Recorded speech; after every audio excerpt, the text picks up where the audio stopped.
Hello, everybody. Welcome, welcome, welcome. You are definitely getting Jasmine with the glasses today. So, welcome. I have not done a video in a while, but I really thought that it would be very beneficial to go through things in the 1 to 4 family contract that a lot of people don't know that's in there. So, not necessarily let's go through the fill in the blanks and the obvious information. For example, paragraph 3 talks about how much money down, how much money is being lended, how much money total for the sales price. We're going to talk about the meat of the contract, the pieces where there are no fill in the blanks, where we as agents really need to know this is what this paragraph is saying. And I'm just going to point out some key things to hopefully help you on your journey in real estate and with your future clients. Okay. So I'm going to share my screen.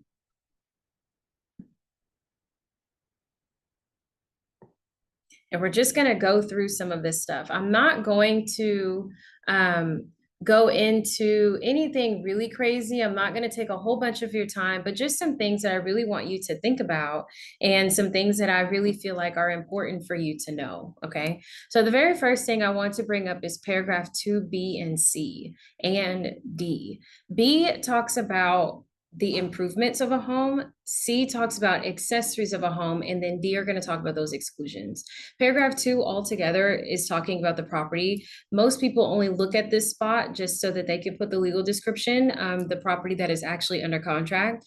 But we also need to discuss what are the improvements and accessories in the home and what is actually going to be staying with that seller or going with that seller, if you will. So, for example, improvements and accessories, improvements are going to be your permanently installed built-in items in the home, and then your accessories are literally going to be like an accessory. Things like the TV versus the wall mount. Okay, that's a very famous one. A lot of people understand that one. So your wall mount is going to be the improvement. It's actually affixed to the wall. It's a part of the structure now. It's permanently installed unless you literally go through a process to take it down. It is considered an improvement. Okay, the TV is on the wall mount. The TV is the accessory to the wall mount. Okay, so accessories, typically sellers take all their accessories, but they leave the improvements. I am here to let you know that paragraph 2D says the following improvements and accessories, meaning even though it is an improvement, the seller is very much so allowed to take the improvements in the home that they would like to take. So if they did want to take that wall mount, they most certainly can. Absolutely. You would just put it here in 2D. Now, that doesn't mean that they can take the wall mount and not fix the wall after leaving a hole in the wall. Of course not. They have to replace that. So if you also look at the examples that I'm sure you're looking at while I'm sharing the screen here, things like kitchen equipment, stuff like the stove, the cooktop, the dishwasher, the microwave, if it's an installed microwave, things like that. Typically, a realtor will tell you, oh, you can't take these items with you. Yes, you can. You just can't leave the house without them. So if you have a very expensive or even just like a fairly heirloom and it's the refrigerator, or if it's the microwave that you installed into your kitchen that your great somebody had and they gave it to you down the line, which I have seen in my career. Well, you don't want to leave the microwave just because you're selling the house. You would go to the store, you purchase a different microwave, you have a professional uninstall and then reinstall the new one. And now you get to take your microwave with you. Same thing with the dishwasher, the cooktop, and the oven, things like that. You always leave the original fixtures. You leave your kitchen equipment in the home, whether it's new equipment that you purchased to replace the equipment that you are taking, or if it's you just taking it regardless. Like if it is something that you're allowed to take, you just fix the wall behind like a wall mount. Either way, you're fine. But if you want to take an improvement, you most certainly can. Just discuss it with your broker if you're a realtor on the line looking and watching, or if you are a client, discuss it with your realtor. Can I take the refrigerator? Yes, you can. That's considered an accessory. But typically, we would like a dishwasher to be in the home. So whether you go buy a new dishwasher and have it installed and you take your old, or you leave the one that you have, either way. Okay. So I wanted to point that out because a lot of people feel like improvements are things that cannot be left with the home or it cannot be taken from the home, and they most certainly can. Again, your proof to that is 2D says the following improvements, and it doesn't say only accessories or and or but or anything like it says and. So you can take one or the other or both if you would like. You just list those items here and make sure the home is still ready to go in its appropriate manner. The other thing I want to point out, the next thing I want to point out, if you will, is going to be paragraph 5C and 5D. Okay, and 5E. So 5E is just stating that paragraph 5 is about your option and earnest money. And that paragraph 5E is talking about the time is of the essence, okay? Meaning that we are under strict compliance. There are repercussions if the strict compliance is not performed, okay? There is default, there's specific performance, there's a whole list of things that happens if paragraph 5 is not followed to the T. Okay, so the very first thing is we're going to talk about the earnest money. So you have 3 days from the effective date to turn in the earnest and option money. Okay, so that means the option period is irrelevant. Okay, so right now I'm talking to my clients out there who think, well, I don't have to turn in the earnest money if I don't like how the inspection goes. I can wait until the inspection's over to then turn in the money if I want to buy the house. That's not how this works. You have 3 days from the effective date of the contract to turn in the earnest and option money, regardless of anything else happening. There has to be a paper trail throughout the entire contract. So whether you're getting a refund for your earnest money because of the inspection report, or if you're sticking with the contract and they still need to have a receipt of acceptance of that earnest and option money, okay? So here's what happens when you do not do one of those two things. If you do not turn in your earnest money on time, so that's going to be C, 5C. If the buyer fails to deliver the earnest money within the time required, which will be 3 days from the effective date of the contract, seller may terminate this contract or exercise seller's remedies under paragraph 15 or both by providing notice to the buyer before the buyer delivers the earnest money. So let's go back. The seller can terminate the contract. So if you really did want to purchase this home because you did not turn in your earnest money on time, they can terminate the contract. And then now you have to renegotiate everything, or they just go take a different contract altogether. They could just terminate because you didn't turn the money in on time. You don't really want the house in their eyes, so they could just terminate. Okay. Or they can exercise seller's remedies under paragraph 15. What does paragraph 15 talk about? Let's go look. Paragraph 15 is talking about default. Okay, let me scroll in so you can see that word, default. Okay, if you were in default of any contract that you sign anywhere, that means you have breached contract. You have broken the rules of whatever you have signed. There are consequences to being in default, not just of a real estate contract, but any contract that you sign. If you break the terms of your contract, you are in default. That's what any attorney would tell you. So if the buyer fails to comply or if the seller fails to comply, default happens. You can collect the earnest money as liquidated damages. You can sue for specific performance. You can terminate and let everything go, or a mix of some of those things. Now, you cannot sue and take earnest money and you can't do them all, but you can sue by itself, and I can terminate and take earnest money. So you cannot mix them all the way together, but you can mix a few of those default repercussions together. Okay, so go back through and read default. So now let's go back to 5. So if that earnest money is turned in late, seller can terminate. Seller can exercise their remedies under paragraph 15, which we just talked about. That would be default, or both, providing notice. So I can terminate, I can exercise my rights under paragraph 15, or both. I could do them all. Okay. So just make sure you're being careful, especially if we switch over, because currently right now it's 2025. We are currently in a buyer's market. So I doubt any seller is terminating unless the deal is just completely terrible altogether. But if you're in a seller's market, right, and your buyer turns in their money late, that could be very risky because that seller has other offers that they can entertain. They can take your earnest money, terminate your contract, and then just go take the other offer and take their earnest money too, or have their earnest money at risking state, right? So you want to make sure, because you also lose your option money too. That's gone regardless if you terminate or not. So you want to make sure, clients out there, that you turn in your money whether you want to proceed or not. And as long as your realtor terminates before the end of the option period, you get the money back. But there must be a paper trail. Okay, so now let's talk about D. This is what happens if you fail to turn in the option fee late, okay? Or if there's no dollar amount listed at all. So let me talk to my agents for a minute. Sometimes what we'll do if we think that we could just get away with a good deal, we will put no money in the option section at all, but we'll ask for an option period. You cannot do that. There must be a dollar amount listed in the option fee box to actually get an option fee, to get an option period. Apologies. So if I want an option period, I must pay an option fee. I cannot get an option period for free. The only time that you are allowed to get an option period for free is in the amendment when you're doing an option period extension, because you've already paid for the original. There's already money on the table. Okay. But there is no original contract. I don't want to pay for an option period, but I want an option period. No, no. You must pay for it. Okay. So let's go to it. 5D. If no dollar amount is stated as the option fee, or if the buyer fails to deliver the option fee within the time required, remember 3 days from the effective date of the contract, buyer shall not have the unrestricted right to terminate this contract. That's huge. So for my buyers out there, you're thinking, I'm not going to turn the money in until I see this inspection report. Here's the problem.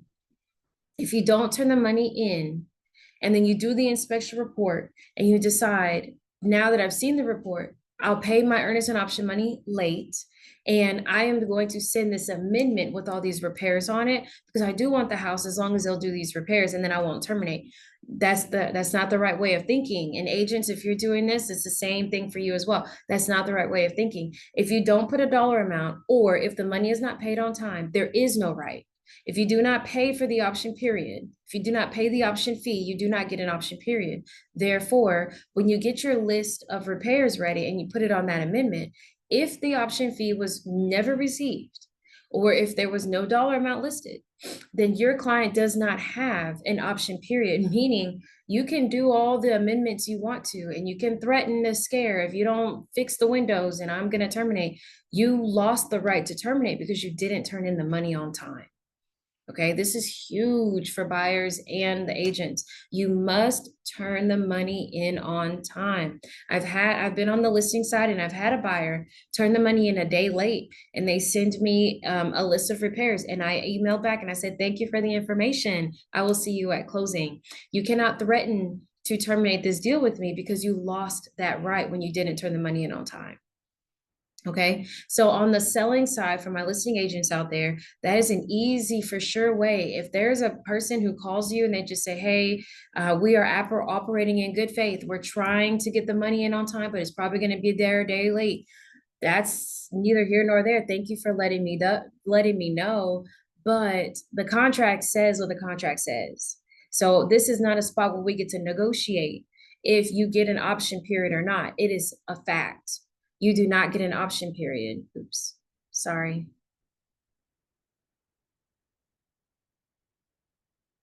Oh, it's still sharing. Okay, apologies. I thought it wasn't sharing anymore. So you still get your option period. You don't get your option period if you don't pay on time.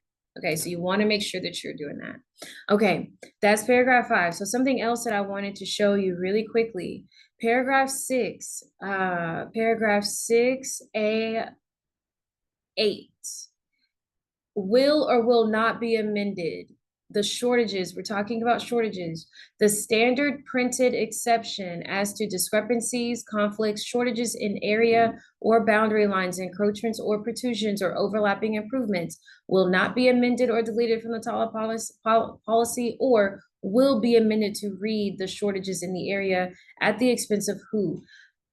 If you can, talk to your clients, and clients, I hope you're listening. You want to have the shortages read. Where you see this the most is where you, if you're buying something that's plus or minus 1 acre, plus or minus 2 acres, plus or minus however many acres, because that plus or minus is just a very professional way of that seller saying, I really don't know how much land I have. So because I don't know how much land I have, you want to have the actual number read into the title policy. Now, what I mean specifically is if I have plus or minus 5 acres and the survey comes in, plus or minus 5 acres on the contract, but the survey comes in and the survey says you actually only have 4.75 acres. I don't want my title policy to read 5 acres. I don't have 5 acres. I have 4.75. I want the 4.75 covered under my title policy and in my policy. I want the full thing. That I actually have. Or what if it's the other way around? I have 5.125. Do you only want 5 acres read into your title policy, or do you want the 5.125? You want it all in there. This is regardless of acreage or not. This could also be inside the suburbs, right? Sometimes the fence is put inside the property line and you're losing a couple feet versus out on the actual property line. That's a shortage, right? Do you want those shortages read? The answer should always be yes. This is a personal thing. I just want to make sure I explain it to you so that you can have your realtor or realtors yourselves. You guys can adjust your contracts appropriately. Another thing that I really want to show you is going to be in paragraph 7. I see a lot of situations. It could be a probate situation, or it could be a remodel, or whatever it is, and the utilities are just not turned on. And they will tell in the private notes, the seller will say that they're not turning on these utilities and things like that. If that is what you're doing, I'm not saying that you cannot do it, but you cannot do it and use this contract at the same time. Okay, you got to pick one. So if you have a situation and you're online and you're looking and you're trying to decide, is your client going to buy this property or not? Before you go look at it, if there are any private notes where it says there are no utilities on, they will not be turned on. The yada, yada, yada. Ask them if there is a proprietary form that that the seller had an attorney draw up, or that the seller is using. Because if they're using the promulgated contract, 7A specifically states that access, inspections, and utilities, seller shall permit the buyer and buyer's agents access to the property at reasonable times. Buyer may have the property inspected by anybody that they want. Okay, anybody with a, sorry, my sharing keeps going in and out. Anybody with a licensed inspector, they are allowed to go and do the inspection. And it also says at the very bottom, the last sentence, seller at seller's expense shall immediately cause existing utilities to be turned on and shall keep the utilities on during the time of this contract is in effect. If your client and the other client, if the buyer and seller are using this contract, regardless of what's going on, if those utilities are not turned on, they are automatically in breach of contract. They must turn them on. That's what this contract is saying. That is what they are agreeing when they execute and sign this contract, regardless of what they say in the MLS or in the private notes. It doesn't matter. Unless there's another contract, unless an attorney has came in and struck that sentence out or anything like that. If this is what it looks like when you execute it and they try to tell you that they're not turning on the utilities, let them know that you can act from paragraph 15. They are now in default. They must turn on the utilities. Unless they're, again, an attorney has taken that sentence out, you're using another proprietary form, anything like that, you're fine. And if it states in there that those utilities will not be on, then fine. But if they're using this contract and they're refusing to turn on utilities, let them know they're in default. Okay. The next thing I want to point out is also still in paragraph 7. 7D 1 and 2, accepting the property as is or as is provided that the seller is going to do something for repairs and treatments. This is the spot in the contract where the buyer can put things like have a professional cleaning done, professionally manicure the lawn, clean out the air ducts, keep utilities on past closing if you want to add an extra 48 hours, things like that. This is going to be the spot to put that information, because the seller has to now provide documentation that they are abiding by this. Okay. So if you are assuming that just because your buyer is purchasing a property, or if you are assuming that because you are purchasing a property that seller has to clean it before they leave, you are sadly mistaken. There is nothing in this contract that says that the seller has to clean their house before they sell it to you, unless you put it right here in paragraph 72. I will buy the property as is, pending that the seller at seller's expense will have the house professionally cleaned, lawn professionally manicured, utilities on till this time. um, air ducts cleaned, carpet steamed, whatever that case may be. And then again, now because it is a repair and a treatment, if you look at 7F, it talks about the completion of those repairs and treatments, not just the fun stuff that you put on the amendment, whatever you put in 70 as well. I asked for you to professionally clean the home. Show me the receipt of the cleaning company that did that. Show me the receipt for the lawn manicuring company that did that lawn for me, because I asked for it to be professionally. I'm using that word specifically when I put it in 70. I want it professionally clean. Now, if the verbiage is different and you just put lawn manicured, then that means you can go mow your own lawn, sellers. Okay, so if you do see this in a contract because somebody watched this video, then you don't want to hire a manicuring company because you've done your own lawn for however many years, or you know how to do it yourself, then just have them change that verbiage. We will sign and we will do the lawn, but it will not be professionally done. It will be done by the sellers. Okay. Same thing with the cleaning. I can clean my own house before, you move in. I'm not doing a professional cleaning, but it will be cleaned. Okay. Otherwise, if the word professional is done there, you can ask for that receipt with scope of work and a zero balance. Okay. This one is going to be for my agents. Paragraph 8. Paragraph 8 and page 10. 8B, nobody ever reads this because there's no blank, right? That's the theme of this whole video. All obligations of the parties for payments of broker fees are contained in a separate written agreement. And then let's go down to page 10.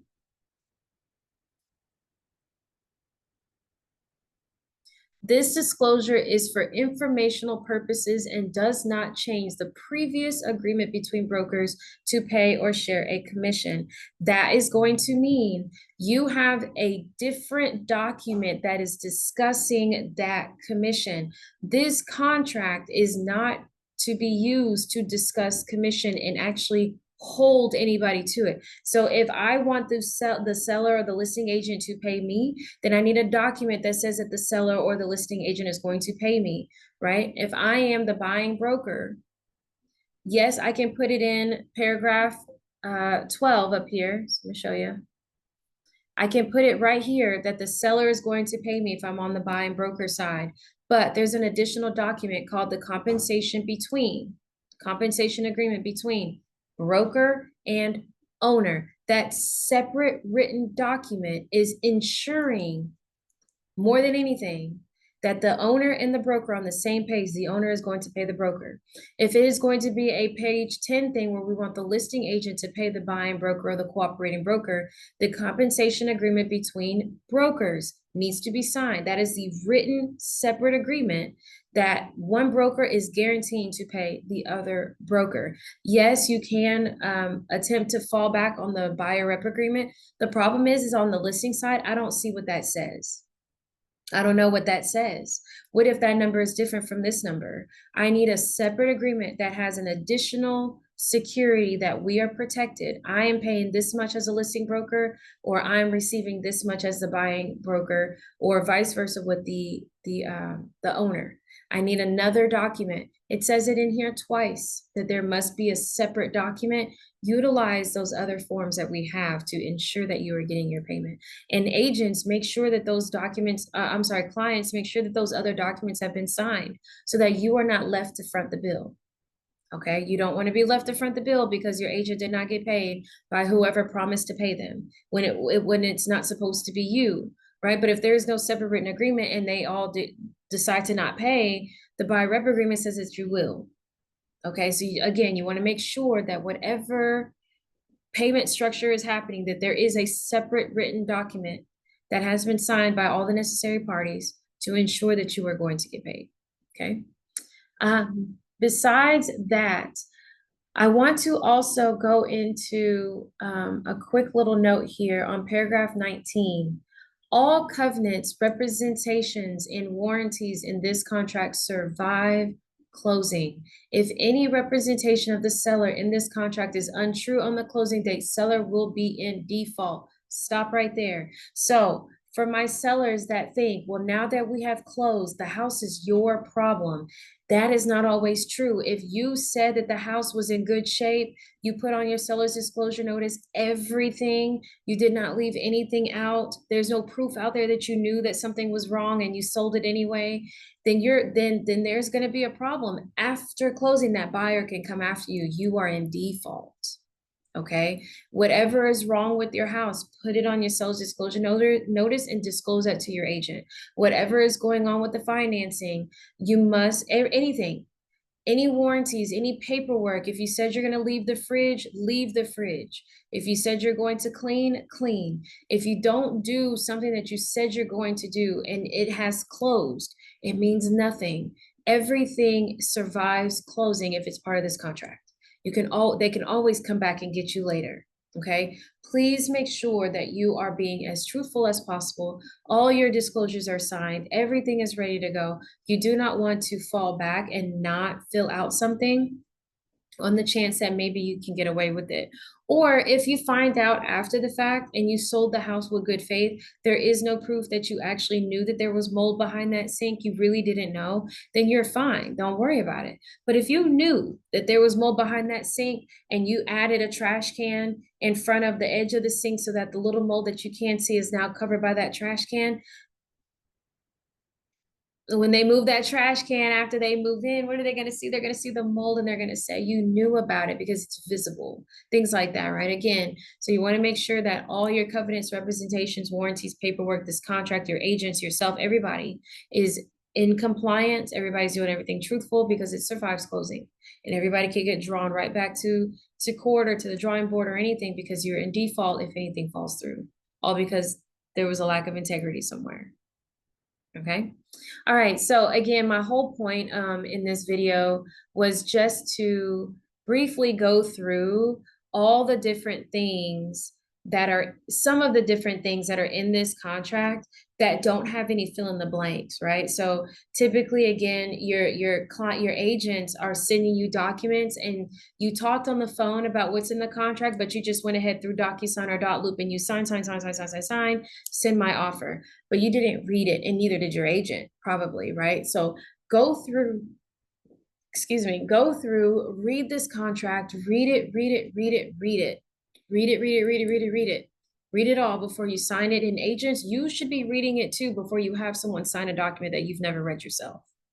Okay. Just because you know what's inside the blanks and you can tell me what to put for option fee and option money and your price point and leases or not leases. And just because you can fill that stuff in does not mean you know this contract. Go and read it and make sure that you are completely savvy with the verbiage and you understand what's going on.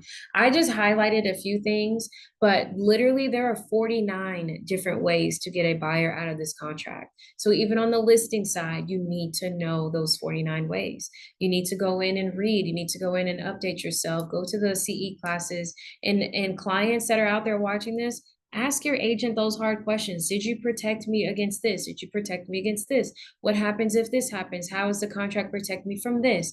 Yada, yada, yada. And any agent that you're working with should be able to show you where that stuff is in the contract. If they cannot, that's a red flag. All right. Thank you so much. And I hope you have a great day. Hopefully this helps.